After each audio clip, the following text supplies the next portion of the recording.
5 signs that you are dating a devil. Exactly. That you are dating a devil. Which devil? A narcissist.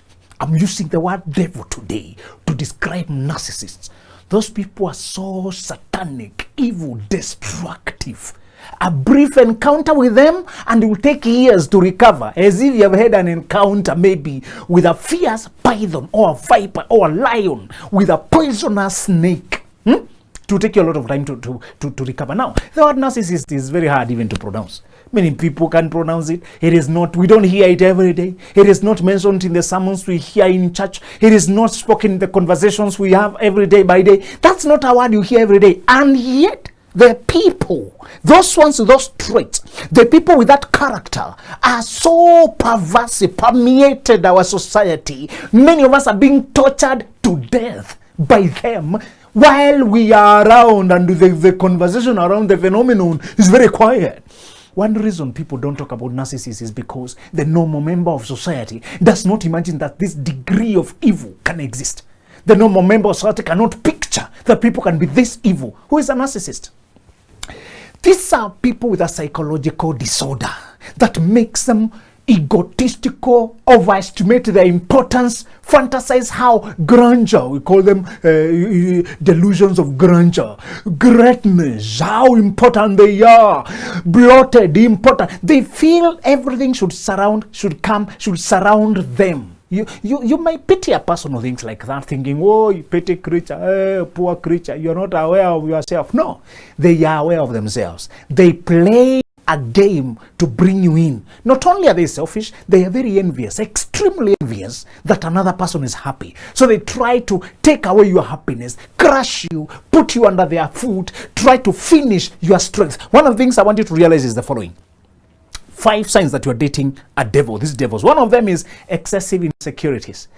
And I want to focus more on the narcissist when it's the guy who is a narcissist. Narcissists are both genders. When it's the lady who is a narcissist, she will often lure the man, catch him, bring him to her close using sex, pregnancy. Men, listen to me. If you want to avoid narcissistic women, don't date. I'll tell you, I'll do an episode for men. This one I want to warn women.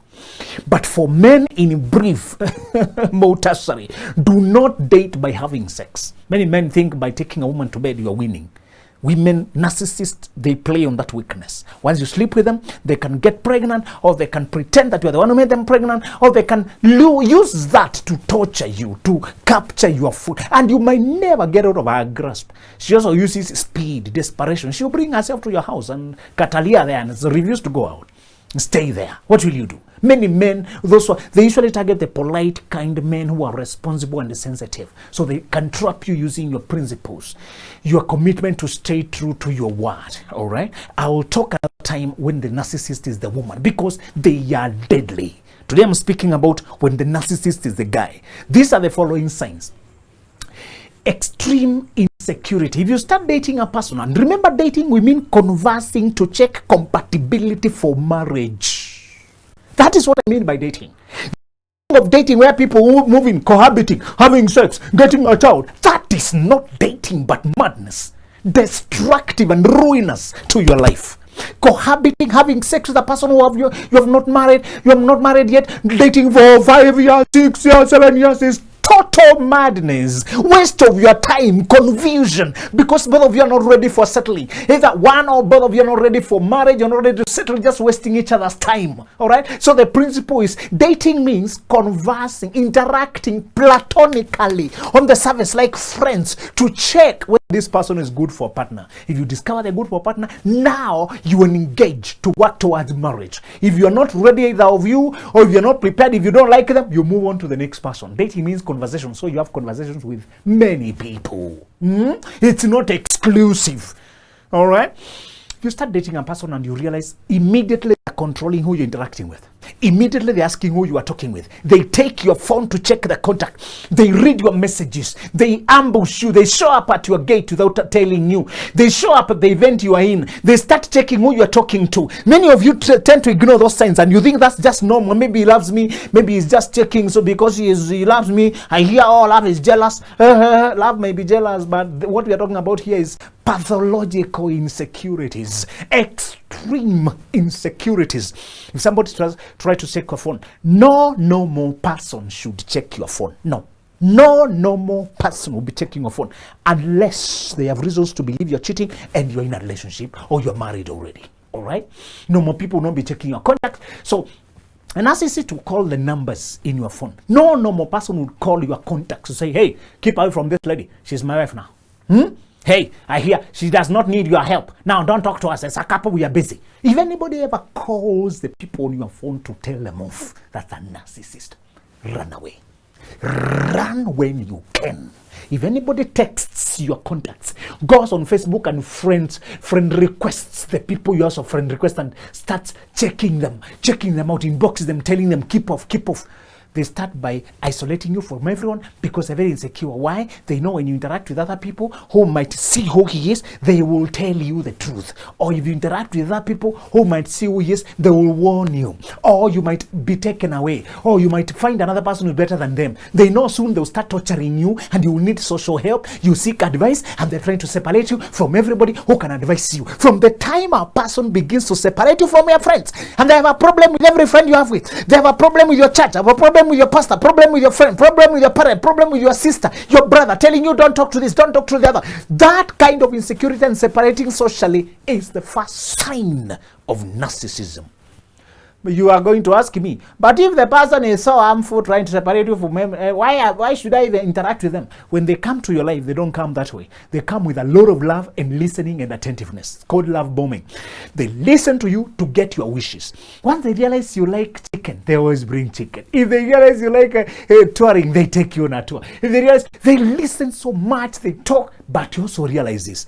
They cannot take a rejection. If they realize your call was busy, they get annoyed. A normal person would be disappointed that they could not get you on call, but they will understand that you are not the only person you're talking to. You have family, you have busy, you have business, you have job, and they don't make it a big deal. A narcissist will call 25 times. If you are with a person who's calling you 81 missed calls, my friend, 81, 20 messages of one line. It's like they have the whole day to text. There's no normal man who will send you 50 messages. If a guy doesn't like your behavior, if he thinks something is not right, if the deal is not to his liking, he will simply walk away. He will not waste his time there trying to harass you with messages. That's not a gentleman. The first sign, they come love bombing you until you fall for them. They love you so much, send you money, call you, send you gifts, show up. They want to know everybody in your family. One sign is the rush, all right? So excessive insecurities are the first sign that you're dealing with this devil, all right? The second thing is split personality or two different people. Once you realize this person has one personality for the public and a different one for the private, they are charming, likable, generous, talkative, happy, charismatic when they are around people. They are polite and nice and good morning and how are you? Until people begin to admire you for being with this person. They think you are very happy. This person, the way they are nice. Many of them are leaders. They are politicians. They are leaders in church. They are business people. They have money. They are driving. They are generous. They help people. These people are very social, communal, they invest in society, they are liked. But privately, they tell you such mean words, nobody would believe them. Sometimes, in fact, in order to prove it to people, you have to record what they say to send to people. Because nobody can believe you, the kind of names they'll call you, the kind of things they'll tell you, the kind of, who do you think you are? Where do you think you can go with children? Who do you think you are? You're such an embarrassment. Only me can put up with you. After love bombing, there's a process in which they bring you in. Today, I'm not describing process, I'm describing the signs. All right? But after loving you until you think this is the best person of my soul, now they start, because they were just bringing you in to start now. And you'll ask me why they do it. They enjoy bullying and putting you down because they're taking away everything you have, they don't have. They feel empty. You look happy. They feel so insecure. You look contented with your life. You look happy. You look likable. They cannot be liked. They know they are faking. If people knew who they were, they would take away. You are liked by people. You look comfortable. You are bright. By the way, they don't go for weak people. Putting down a weak person is not satisfying. They go for a person who's shining, happy, brilliant, liked. Most victims of narcissists were previously shining people, happy, contented with their life, high self-esteem. They crush a person who was a threat to them. So why did they come to me if I am a threat? There's a narcissistic need to torture so they can feel good. That's why I'm calling them devils. At their core, they need to torture so they can feel good about themselves. All right? Okay, so you know this when you realize they have a split personality. All right? A split personality means that they are two in one. Publicly, they are very nice. Privately, they are very mean. Until you wonder, is this the same person? Once you see that, flee. Sign number 3. They force you to change your plans and follow theirs. They use blackmail when necessary. If you had planned to go to the market, to go shopping, but they want to go with you somewhere else because they want, for whatever reason, you must obey what they want. If you do not obey what they want, they use blackmail. One of the blackmail they use is silent treatment. If you disagree with them simply because you have different plans, they stop talking to you until you come apologizing and you are sure you're not the one on the wrong.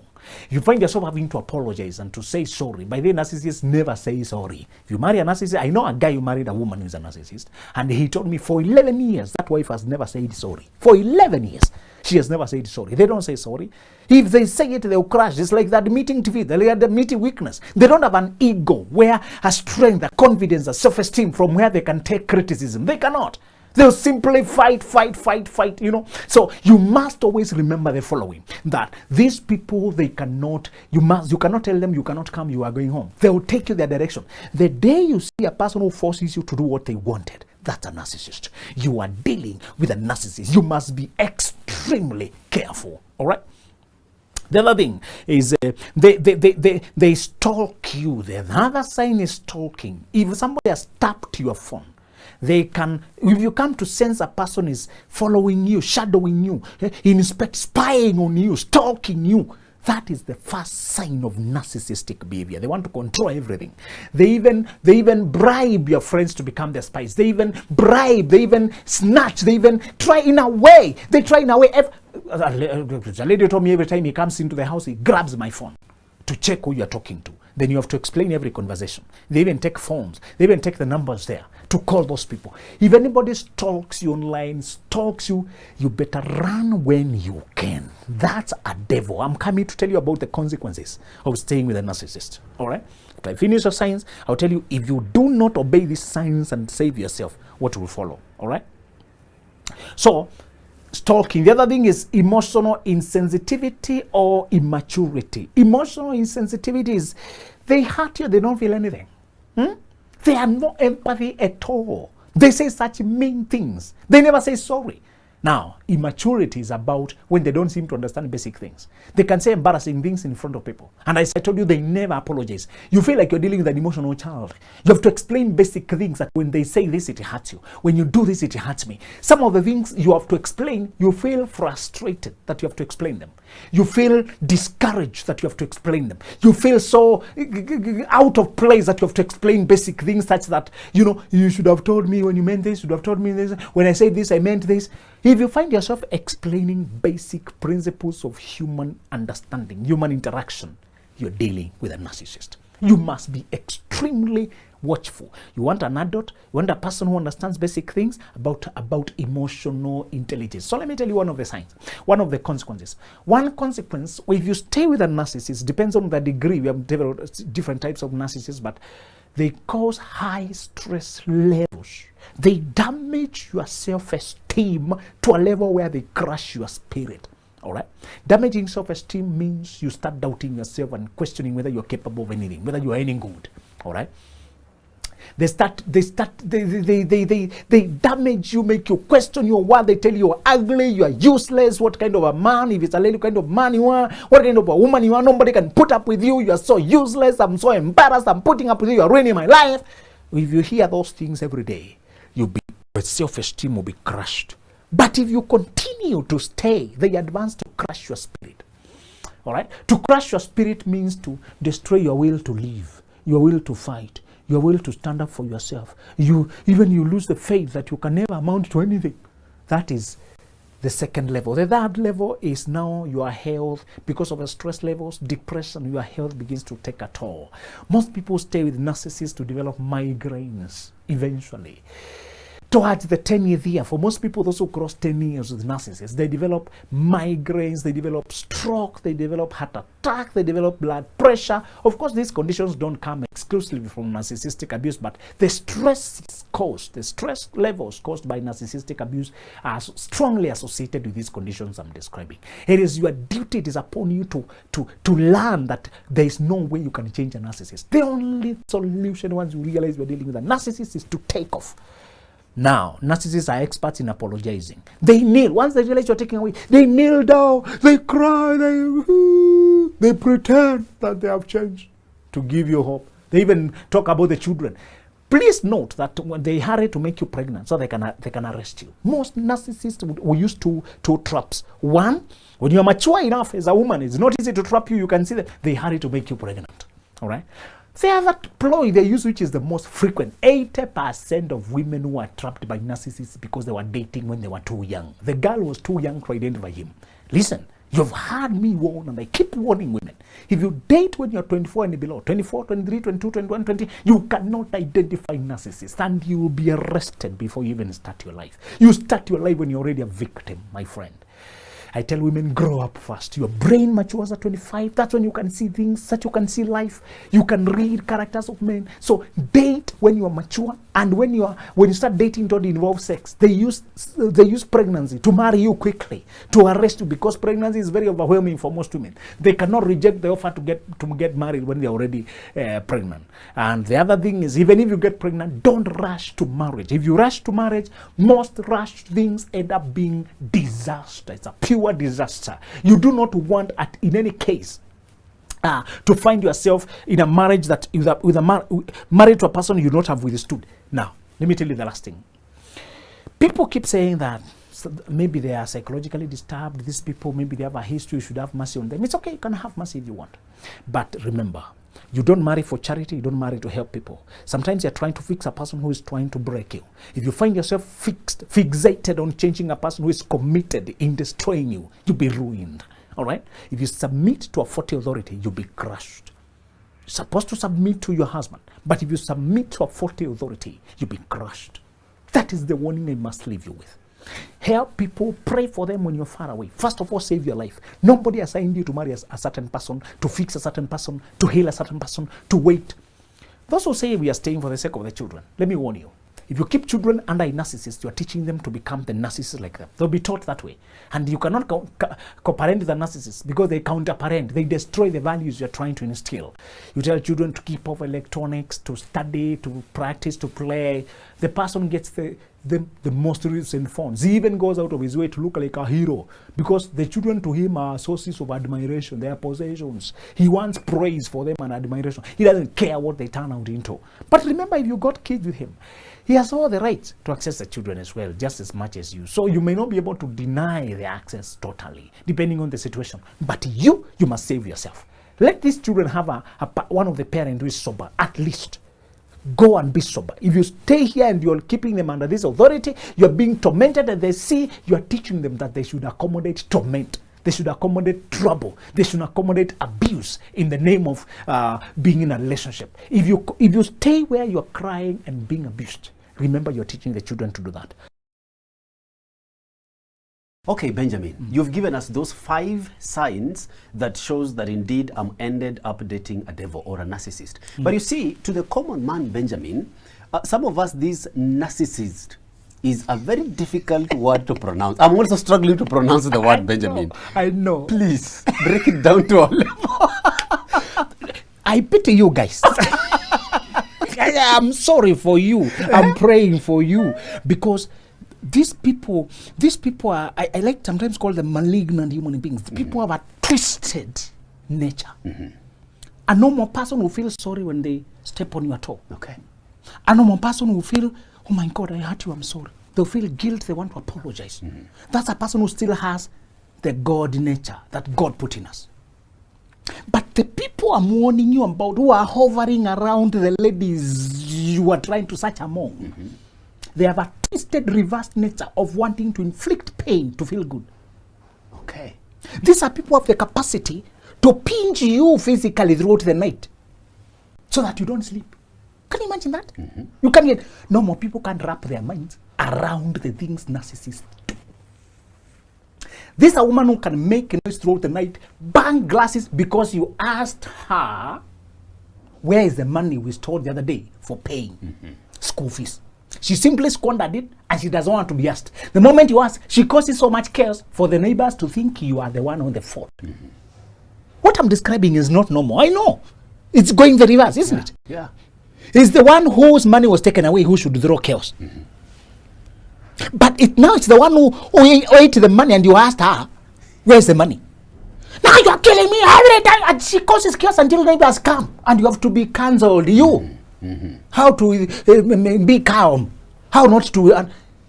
do you see it? Yeah. Gaslighting is when they blame you for asking what is rightfully yours. So you shall know. So I'm saying the reason I'm so saddened is because good people are not aware of this type of people, yet they are the most dangerous in the dating market. Exactly. Now, talking about dating market, Benjamin, you see, we are in the dating market. Now, what are these early telltale signs that indeed I'm just about to date a narcissist or I'm dating a narcissist? If she badmouths her ex, if she starts by bedeviling, painting the person who was with her like the worst person on earth. Bramwell, I told you that if you describe your ex badly, you're also describing your choice. Yeah. That was your choice. He was a product of my choice. Thank you. Surely you admit you made a mistake. Yeah. So you don't come here describing how bad she was, yet you picked her. Are we together? You're supposed to be polite. Admit it didn't work, but you should not be worked up and bedeviling. When people describe the one who was here as a devil, soon you'll be in his position. Yeah. You will be made a devil as well. The safest person to deal with on earth is one who owns their part. Say, hey, that was a blunder on my part. She's not good for me, but I should not have gotten involved with her. The moment a woman begins by warning you not to treat her the way George did,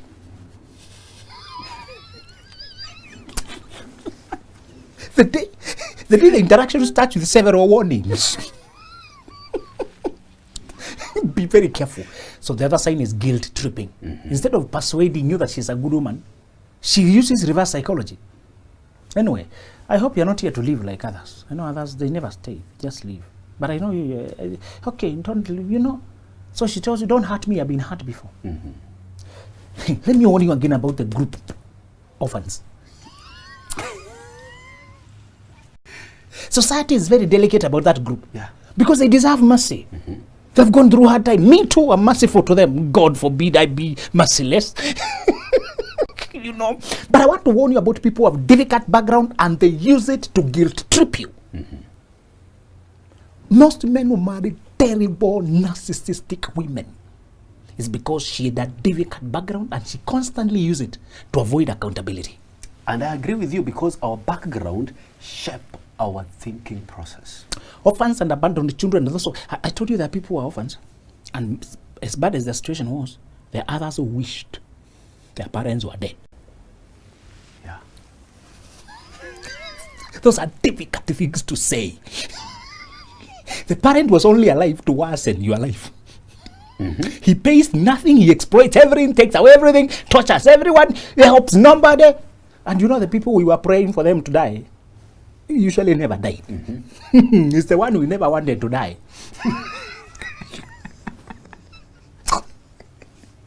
And you ask God, surely, why would you take the good one? This fella here has overstayed. These are the questions we ask. If God was consulting on who to take next, some of us have recommendations. A list of... there are people we wish they were gone. When you study the Bible, you come to realize God has no interest in the death of the wicked. Because their death is final and they are totally exterminated. Yet in Isaiah it says, a righteous person dies and goes to their rest and nobody understands. The death of a righteous person is better than the wicked person. The wicked person is given prolonged time to see if they might change. You understand? Okay, they're hurting people, but if you understand your position in God, you can maneuver your way. All right? So we are saying this. If a person uses their background to avoid accountability, that's the first sign of narcissism. Okay. They refuse accountability by saying, "No, look at you now. You're treating me like others, just like my ex, like my family. My father abandoned me. You're stressing." And you simply asked a very valid question. She was inconsistent. She never lived up to her word. She did not show up to the promise. You were supposed to do something, and she just, and when you try to bring it up, now she blows up, saying you are blaming her and stressing her down. So one sign is, instead of winning you peacefully, she tried to guilt trip you. The other thing is she says, "Oh, her exes were devils. She was the angel." That sign is if she rushes things. Okay. Be careful with men who tell you they clocked that and they feel like they're expiring. Don't rescue. I know you're merciful. The women who had their own 27, I wanted to marry at 27, get a child at 29. Yeah, if we can. I also told you to keep your zip locked. Men think when they're having sex, the woman is the one winning, because many times he's on the top. But in fact, narcissistic women use that sex to drop men. Let me tell you the truth. One of the when you hear things like Delilah and Ahab and those women who are so wicked in the Bible, now they trapped good men. Many times begin in sex. Yeah. Bro, if you keep your sex, a man who is sexually disciplined will find it easy to be disciplined elsewhere in life. You can avoid a lot of troubles with women if you date with no strings attached. To study her character, because you will deal with that character for many years. I told you of a man who was tormented in life and in death by marrying a very sexy woman, curvy, but she was also narcissistic. That man was tormented, chased out of his home. When the clan came to negotiate, they were chased away by spears. When he went away and married another woman, she came and bought the plot next and built the house adjacent to this one, across the fence, and started killing the chicken of the other woman. Headache until the man died. When he died, she launched wrangles until for a whole year he was in mortuary. Until this second wife also died. And now this, Bramwell. I have seen men, for marrying wrong, for being blinded sexually, they ruined their lives, even here in this life and in the other one. And I told you, bad marriage can separate you from God. You become bitter with life and angry. Those who are wise, when they are tortured by people, they run to God. But if you're not careful, you can also run the other direction. And I like that. Now, Benjamin, there is a point you've talked about, the split personality. Now, if I am dating, Benjamin, how can I tell that the person I'm just about to deal with, or a person that I'm dealing with, has a split personality? Although I warned you about rumors, I also told you to research. I told you to separate objective information that you garner through research. And I told you the best way to research is what? Check consistency in your conversations. Okay. You may not always check my relatives and call my sister. It's not always possible. Don't hear people check their background. Some things, Bramwell, are indecent. Then I go to your phone, check your brother, then I call him. Surely that's indecent. But if you converse with me and you wisely take converse, you can tell inconsistencies. You can tell exaggerations. Check how I respond emotionally in our conversations. Bramwell, once you see a lady whom you're interested in, don't lower down the pace of conversation. Talk every day. Morning, afternoon, evening. 1 times 3 like a painkiller. Once you see a woman you're interested in, talk. As long as she's open, talk. You are gleaning information to arrive at a conclusion quickly before your emotions get hooked.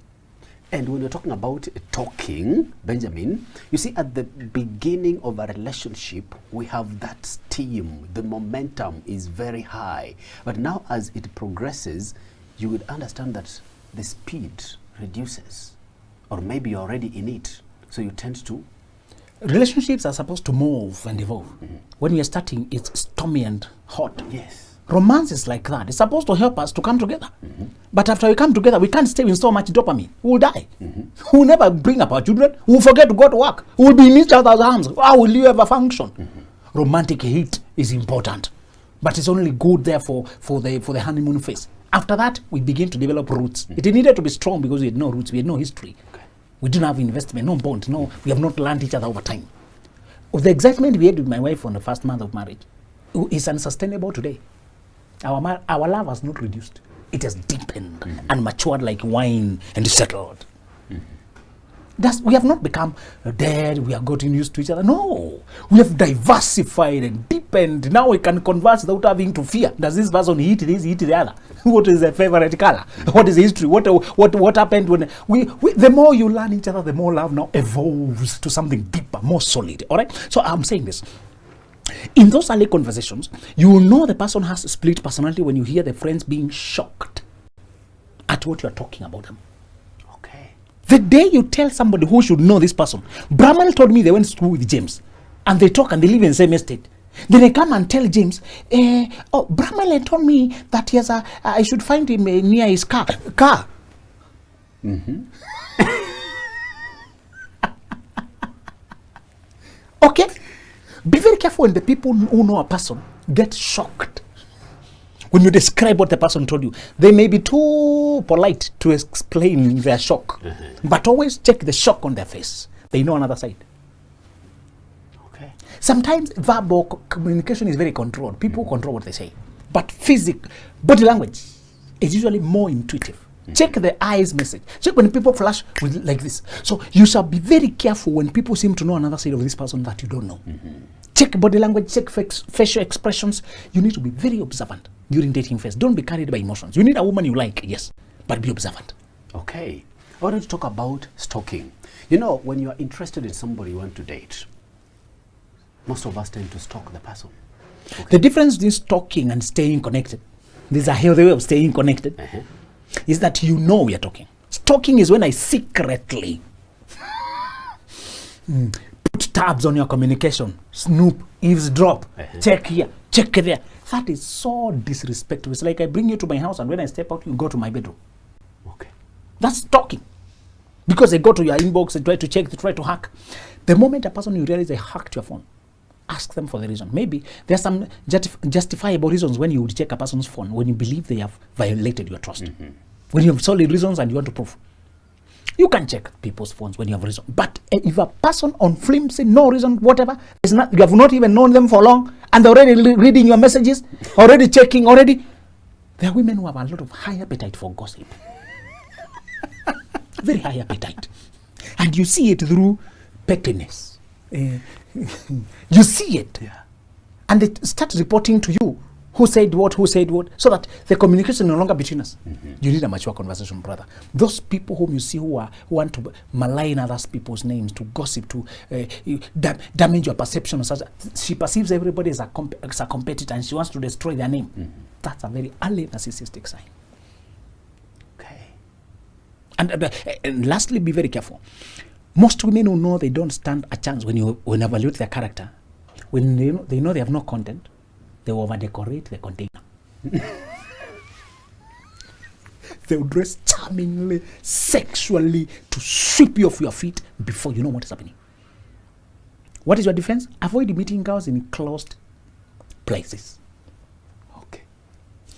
When you have not gone far enough, when you're not, they will try to, many of them will never, they'll just lead you on until you're too deep in too soon. And remember, when you have had sex with a woman, now you have a secret. Yeah. If you have a name and an integrity, values, principles as a man, she's trying to get you to do something that is compromising. That if she revealed it, you're finished. Try as much as possible to evaluate women in places that you're in self-control. Avoid environments, avoid situations that get you out of your character. And how will I know that she's over-exaggerating? Or she's over-decorating the container? Dressing should be, yes, decent, but modest. Measured. Avoid extreme. When you see a person who is nearly nude coming to meet you, you should be ashamed. What if Zulu sees me in this meeting? Okay. You should shorten the meeting by another emergency on the phone. You should learn to pick calls that are not there. You need situations, you need tricks that can get you out of situations. After a couple of, even leave the club. Oh my God, imagine something has come up. Oh, let me attend to, I'll call you. Save yourself. There you have it, guys. Save yourselves. Thank you for being Benjamin Zulu Show. Next time.